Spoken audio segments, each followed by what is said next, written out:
আজকের চন্দ্রবিন্দু দিয়ে কয়েকটি শব্দ অবশ্য আমি লিখে তোমাদেরকে দেখাবো শিক্ষার্থী বন্ধুরা। চন্দ্রবিন্দু,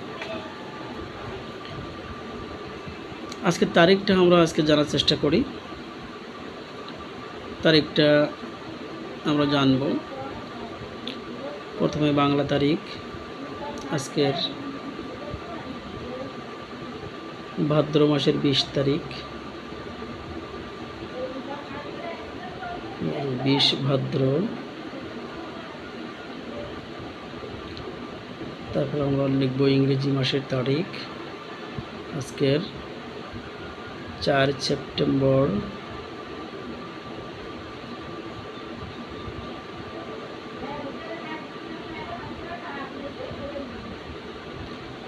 তারপর লিখব আজকের সফর মাসের শেষ তারিখ, 30 সফর।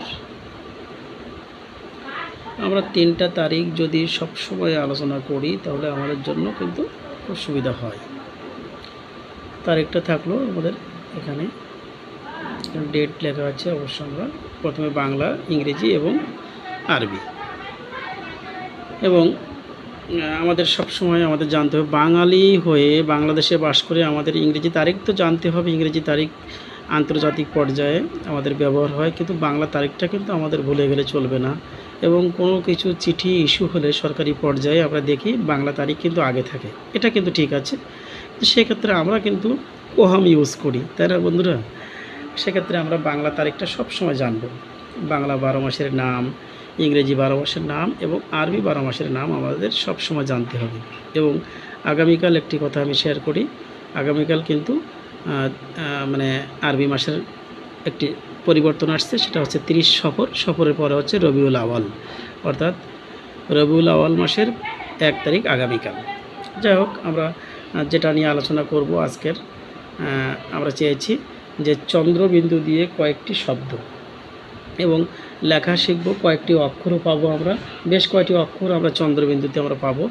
আমরা 2 বর্ণের বেশিরভাগ লেখার চেষ্টা করব ছোট বন্ধুদের জন্য। 2 বর্ণ, 3 বর্ণ কয়েকটা হতেও পারে, জাস্ট মনের ব্যাপার। আমার যা মনে আসবে সেটা আমি লিখব।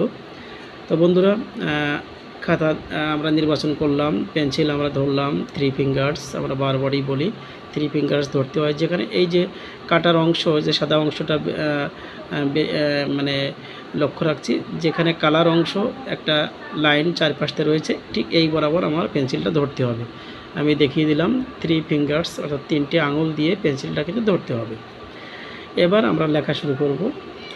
আমরা প্রথমে জানি যে চন্দ্রবিন্দু দিয়ে আমরা এই মুহূর্তে মনে এলো 5। 5টা কেমন আমরা লিখব। আমাদের হাতের লেখা ক্লাস আমরা যদি ভালোভাবে আমরা লক্ষ্য রাখি তাহলে কিন্তু আমরা পরীক্ষার সময় ভালো নম্বর পাবো, তাই না বন্ধুরা? হাতের লেখা সুন্দর হলে টিচার অবশ্য নম্বর দিতে বাধ্য। 5 পয় চন্দ্রবিন্দু আকার চ, ঠিক আছে। 5-এর পরে আমরা লিখতে পারি বাঁশ, হাঁস, তাই না? যেটা আমরা লিখি। 5-এর পরে আমরা লিখব বাঁশ। বয় চন্দ্রবিন্দু, বয়ে আকার দিলাম, তালব্য স দিলাম। বন্ধুরা, তোমরা অবশ্য দেখে নিও কীভাবে আমি লিখছি। এভাবে কিন্তু হাতের লেখা দেখেও আমরা শিখতে পারি। বাঁশ। এবার লিখব হাঁস। হাঁস বানানটা কেমন আমরা জানি, হয় চন্দ্রবিন্দু আকার। তাহলে হয় চন্দ্রবিন্দু আকার, হয় চন্দ্রবিন্দু আকার দন্তস্ব, তাই না? আমরা হাঁস বানান জানি, কিন্তু দন্তস্ব আমরা কিন্তু এখানে তালবস্য অবশ্য দেব না, দন্তস্ব লিখলাম। অবশ্য লেখার ক্ষেত্রে অনেকেই বলেন যে স্যার কলম না দিয়ে যদি পেন্সিল দিয়ে লিখেন তাহলে কিন্তু আমাদের ছেলে মেয়েকে শেখানোর জন্য খুব সুবিধা হয়। তা আমি আশা করি এখন থেকে কলম দিয়ে কোনো কাজ করি না। কলম দিয়ে কাজ করি কখন, যখন বড় শিক্ষার্থী, অর্থাৎ ক্লাস 3 থেকে ক্লাস 10 পর্যন্ত যারা 11-12 আছে তাদের জন্য বাংলা অনুচ্ছেদ লিখি, ইংলিশ প্যারাগ্রাফ লিখি বা বিভিন্ন কিছু লিখি, তখন কলম দিয়ে। এখন কিন্তু পেন্সিল দিয়ে লিখছি, যেহেতু ছোটদের ক্লাস। আজকে চন্দ্রবিন্দু দিয়ে কয়েকটি শব্দ আমরা এখন শিখব। এবার আমরা শিখতে পারি চন্দ্রবিন্দু দিয়ে সাজ। সাজ বানানটা কেমন আমরা জানি। দন্তস্ব আমরা দেব, দন্তস্ব চন্দ্রবিন্দু আকার ঝ। আমরা জানি বর্গীয় জের পরে কি হয়, ঝ, সাজ। ঠিক আছে, সাজ লিখলাম। সাজের পরে আমরা লিখতে পারি কাঁচা। কাঁচা শব্দটা এই মুহূর্তে মনে এলো। কয় চন্দ্রবিন্দু আকার চয় আকার। চটা ভালোভাবে দেখে নিও বন্ধুরা, যেখান থেকে শুরু করেছিলাম একটু উপরে উঠে আবার একটু বাঁকা করে দিয়ে এখানে মিশিয়ে দেব, কাঁচা। ওকে, এবং অক্ষরের মাপ কিন্তু সব সমান থাকার চাই, সমান রাখার চেষ্টা করছি। কাঁচা। আমরা আরও একটি শব্দ লিখতে পারি পেঁচা। পেঁচা বানানটা কি, আগে একার দেব, তারপরে প দেব। পটা কিন্তু আগে একবার আমরা লিখেছি, দেখেছি, চন্দ্রবিন্দু। হ্যাঁ, পয়ের এই পয়ের বডির সোজা হবে চন্দ্রবিন্দু। ঠিক আছে, আমরা দেখে নেব। এখানে ছোট একটা মাত্রা দিলেও কোনো দোষ নাই। পয় চন্দ্রবিন্দু একার চয় আকার। বারবার কিন্তু আমরা চ পাচ্ছি, তাহলে চটা আমরা কিন্তু বেশ শিখে নিচ্ছি আমরা আজকের ক্লাসে। আজকের ছুটির দিনে আমরা বেশ সময়টা পাচ্ছি, এই সময়টা আমরা কাজে লাগানোর চেষ্টা করব। ঠিক আছে বন্ধুরা, পেঁচা। আমরা আরও শব্দ হয়তো পেতে পারি, যেমন একটু রিভিশন দিয়ে কি আমরা লিখেছি। পাস, বাঁশ, হাঁস, সাজ, কাঁচা, পেঁচা। এবার আমরা লিখতে পারি চাঁদা। চাঁদা। চয় চন্দ্রবিন্দু আকার দয় আকার। দটা এমন দেবো আমরা। ঠিক আছে, চাঁদা। এখানে একটু আমরা ব্র্যাকেটে লিখি, দটা কিন্তু আমরা এমন দেব না, এটা কিন্তু কোনো দয়ের মধ্যে আসে না। এই দাগটা কখনো দিলে কিন্তু এটা মানানসই হয় না, দটা কিন্তু এমনই। ঠিক আছে, এমনই। এবার চাঁদার পরে আমরা লিখতে পারি পাখি থাকে কিসের মধ্যে বন্ধুরা, খাঁচার মধ্যে। খাঁচা। আমরা খাঁচা লিখি, খাঁচা বানানটাও কিন্তু চন্দ্রবিন্দু, তাই না? তাহলে খটা আমরা এমনভাবে দেব। আমরা এর আগে অনেক ক্লাস নিয়েছি, খটা দেখিয়েছি। ক্ষয় আকার দিলাম, কিন্তু চন্দ্রবিন্দু কোথায় লিখবো বন্ধুরা, ঠিক ক্ষয়ের এই বরাবর, এই বডি আর এই মানে এই দুটো দাগের মাঝখান থেকে আমাদের চন্দ্রবিন্দু হবে। হ্যাঁ, ক্ষয় চন্দ্রবিন্দু আকার চয় আকার। বারবার কিন্তু আমরা চ পাচ্ছি বন্ধুরা, তাই না?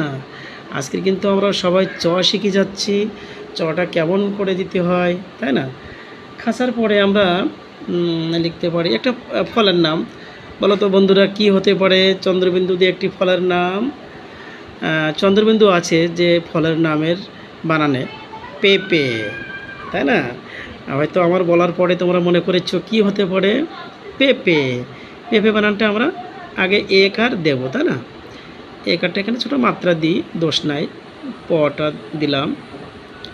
পয়ে চন্দ্রবিন্দু। পয়ে চন্দ্রবিন্দু কোথা হয় বন্ধু? আমরা বারবার শিখছি, ঠিক এই দুই দাগের মাঝখান থেকে এমন, পেঁপে। পয় চন্দ্রবিন্দু একার পয়েকার। আমরা এমন ভালোভাবে লেখার চেষ্টা করব। হাতের লেখা যার যত ভালো হবে সে নম্বর তত ভালো বেশি পাবে। ঠিক আছে, পেঁপে। আমরা অনেক শব্দ পেয়েছি, আরও কিছু কিছু শব্দ আমরা মনে রাখবো, মনে করার চেষ্টা করব। আরও অনেক শব্দ হয়, যেমন হ্যাঁ মনে পড়েছে, কাজ। কাজ। কয় চন্দ্রবিন্দু আকার চ। আবারও চ পেয়েছি বন্ধুরা, আজকে কিন্তু অনেক চ পাচ্ছি, তাই না? ছোট বন্ধুরা বেশ তোমরা চটা আজকে শিখে যাচ্ছ। চন্দ্রবিন্দুটা ঠিক কয়ের এই মাঝখান থেকে আমরা এখানে দেব। ঠিক আছে, কাজ। কাঁচা, কাজ একই বানান, শুধুমাত্র আকারের পার্থক্য। কাজ। কাছের পরে আমরা কে লিখতে পারি? আমরা চিবিয়ে খাই কি দিয়ে, কিসের সাহায্যে বলো তো বন্ধুরা? দাঁত। দাঁত বানানটা কিন্তু আমাদের চন্দ্রবিন্দু আছে, তাই না? বেশ, এবার পাচ্ছি দ আর ত। দ লিখলাম, দয়ে আকার দিলাম। এখানে চন্দ্রবিন্দুটা কোথায় হবে আমরা বন্ধুরা আমরা একটু ভাবার পরে আমরা এখানে লিখব। ঠিক দয়ের এই বডিটা কিন্তু এখান থেকে এই পর্যন্ত, ঠিক এর মাঝখান থেকে আমরা চন্দ্রবিন্দু দেব। ঠিক আছে, দয়ে চন্দ্রবিন্দু আকার তটা আমরা এমনভাবে উঠিয়ে দেব, তাই না। দাঁত, দাঁতের পরে আরেকটি শব্দ আমরা দেখি, চেষ্টা করি মানে আমরা পেতে পারি কি না। আকাশে এক ঝাঁক পাখি উড়ে গেল আমাদের সামনে থেকে, এক ঝাঁক। এই ঝাঁক বানানটা কি, ঝয়ে চন্দ্রবিন্দু, তাই না বন্ধুরা। তাহলে আমরা ঝটা কিন্তু শিখলাম। ঝটা দিলাম, আকার দিলাম, কিন্তু চন্দ্রবিন্দু দেব কোথায় বন্ধুরা, আমরা একটু আমরা ভাবার চেষ্টা করি। এই বর্ণের এই দুটো দাগের মাঝখান থেকে এখানে হবে চন্দ্রবিন্দু। ঝয় চন্দ্রবিন্দু আকার ক, ঝাঁক, তাই না। এটা আমরা শিখলাম, ঝাঁক। যাই হোক, এই পর্যন্ত আমরা বেশ কয়েকটি শব্দ পেলাম। আজকের আমরা চন্দ্রবিন্দু দিয়ে বেশ কটা বর্ণ, দুঃখিত, কয়েকটি বর্ণের সমষ্টি শব্দ হয়, কয়েকটি শব্দ আমরা পেলাম। বেশ, তাহলে বন্ধুরা তোমরা মোটামুটি এটা দেখে অনুকরণ করবে, ভিডিওটি বারবার দেখবে এবং ভালো লাগলে অবশ্য একটু শেয়ার করে দেবে। তাহলে অন্যরা দেখার সুযোগটা পাবে। আমি গার্ডিয়ানদের উদ্দেশ্যে বলি, আপনারা অবশ্য ঘরে বসে আপনার সন্তানকে এইভাবে আমার ক্লাসগুলো যদি আপনারা মনোযোগ সহকারে তাদেরকে দেখাতে পারেন বা আপনি দেখেন, এখানে কিন্তু অনেক কিছু শেখার আছে এবং সঠিক প্রবাহ অনুযায়ী এবং সুন্দর লেখা একটা শিক্ষার্থীর বড় পরিচয় বহন করে এবং সুন্দর লেখাটাই হচ্ছে তার ব্যক্তিত্ব ফুটে ওঠে। ওকে, সবাই ভালো থাকবেন, সুস্থ থাকবেন এবং আজকের এই পর্যন্ত। পরবর্তী ভিডিও নিয়ে আসলে আবারও দেখা হবে, কথা হবে। ধন্যবাদ সবাইকে।